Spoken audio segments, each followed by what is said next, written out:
بيدلعوني بدراجون. دراجون؟ اركب الحنطور دراجون دراجون. مش المره دي بكلمك ببقي، المره الجايه هتكلم بايديا.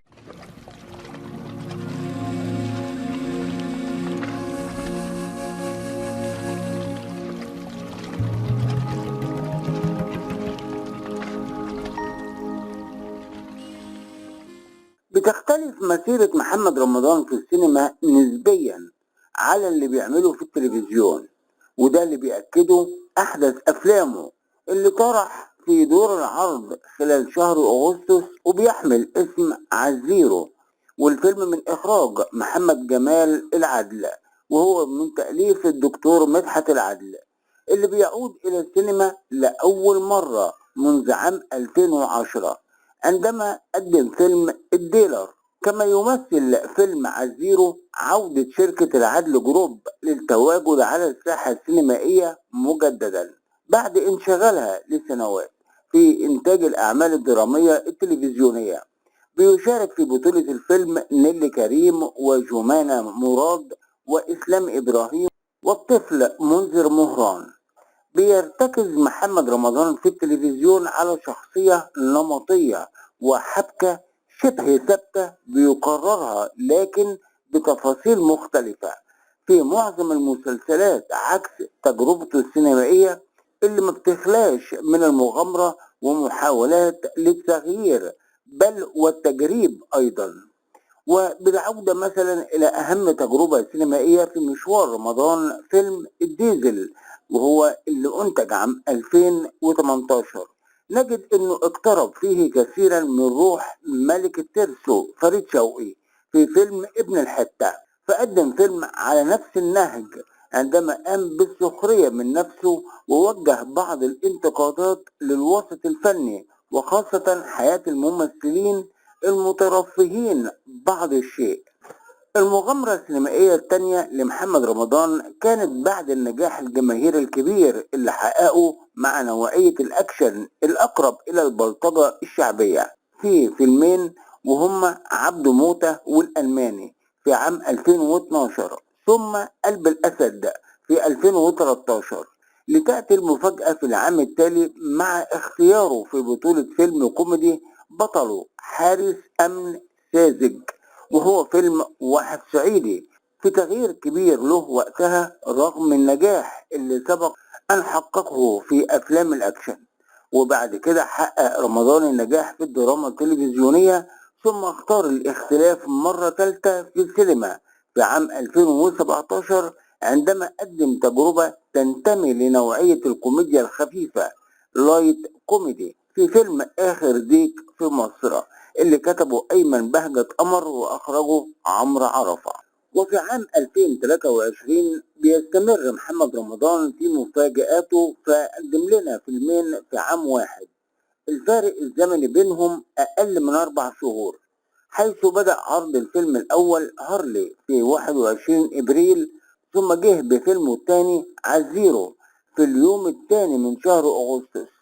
وقد لا تبدو هذه هي المرة الأولى اللي طرح محمد رمضان أكتر من فيلم في عام واحد، فقد سبق وعرض له فيلمين هما عبده موتة والألماني في 2012 وفي 2017.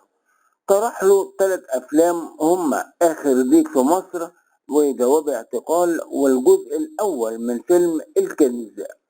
لكن على مستوى صناعة السينما في الأعوام الأخيرة وعجلة الإنتاج المتراجعة تجعل من النادر أن يشارك نجم الشباك في فيلمين في عام واحد، وهي نقطة تحسب لرمضان. والنقطة الثانية اللي بتتحسب له برضه إن الفيلمين على مستوى القصة مختلفين تماما، حيث أن هارلي بينتمي لنوعية الأكشن أما عزيرو فيميل للدراما الاجتماعية مع جرعة كبيرة من الميلودو دراما اللي بتعتبر من الأنواع المفضلة لدى الجمهور، خصوصا إذا مع نمط البطل الشعبي المكافح اللي بيمتلك صفات الجدعنة والمروءة وهو مأزوم لكنه بيحاول بشتى الطرق علاج ابنه الوحيد بعد رحيل أمه. وبيدرك رمضان جيدا إنها تركيبة مؤثرة بعد أن خذلوا فيلم هارلي ولم يحقق النجاح الجماهيري اللي كان منتظره. رغم ان محمد رمضان نجح في اختيار التوليفة اللي بتساعده على العودة للجمهور على مستوى السينما، الا ان فيلم عزيرو جاء خليط من الميلودراما النمطية، فيلم بتقدم الحبكة جديدة سواء على مستوى تطور الفكرة أو خطوط الشخصيات اللي جت جميعها نمطية شديدة التقليدية، بداية من بطل القصة حمزة دراجون اللي بيعمل دي جي وبيكتشف إن ابنه الوحيد مصاب بمرض السرطان، وبيسعى جاهدا لتوفير نفقات العلاج الباهظة في إحدى المستشفيات الاستثمارية، ثم بيضطر للجوء لمنظمة تعمل في تجارة الأعضاء البشرية عشان يقوم ببيع كليته للحصول على المال. الفكرة الأساسية اللي ارتكز عليها الفيلم مشوشة وغير مكتملة الأركان، لأن مشكلة علاج السرطان الأطفال لم تعد مستعصية، ولم يعد علاج السرطان قاصر على المستشفيات الاستثمارية، مع ظهور كثير من المشروعات الطبية العملاقة اللي بتعتمد في الأساس على التبرعات وبتقدم خدمة مجانية. لذلك كان السيناريو في حاجة إلى تدقيق أكتر أو تغيير في الحبكة عشان يكون مقنع، لكن يبدو أن فكرة تقديم فيلم إنساني بيحصل على تعاطف الجماهير كانت المسيطرة على حساب تقديم طرح مقنع ترتكز عليه الحبكة، كما أن الفيلم احتوى على بعض التفاصيل الخاطئة اللي كانت بتحتاج لمراجعات، زي سقوط شعر مريض السرطان قبل تلقي العلاج الكيماوي، وكذلك الشق القانوني في قضية سرقة المستشفى اللي اتورطت فيها مريم وغيرها. تطول الحبكة الكلاشيهية كل خطوط الشخصيات، بداية من الطبيبة مريم نيلي كريم اللي بتعاني من الفقر وتحاول الهرب من ضغط أمها للزواج من رجل يكبرها في العمر، والنقطة الإيجابية الوحيدة اللي بتربط بين مريم وبين البطل أن كلاهما بيضطر لبيع نفسه، وهي فكرة أفسدها المخرج بمشهد ساذج شديد المباشرة.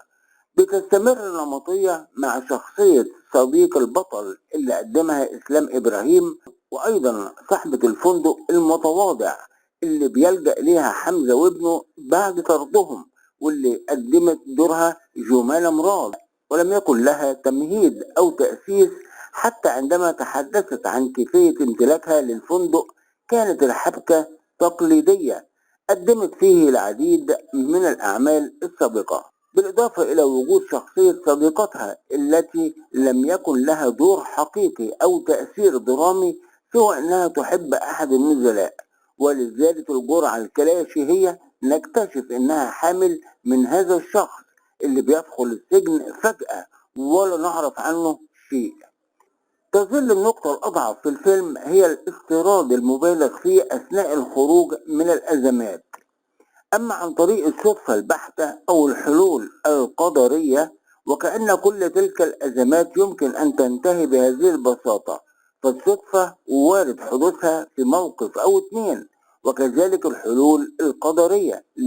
لكن إذا كانت تلك المصادفات هي التي تتحكم في حلول كل الأزمات الدرامية، فهذا يفقد العمل جزءا كبيرا من مصداقيته وجودته. وقد جاء المشهد الأخير ليغلف تلك التوليفة الساذجة عندما يتحول حمزة فجأة من دي جي فقير إلى مطرب يجني الملايين، وأيضا عن طريق الصدفة والحل القدري الذي يأتي بواسطة ضيف الشرف خالد الصاوي.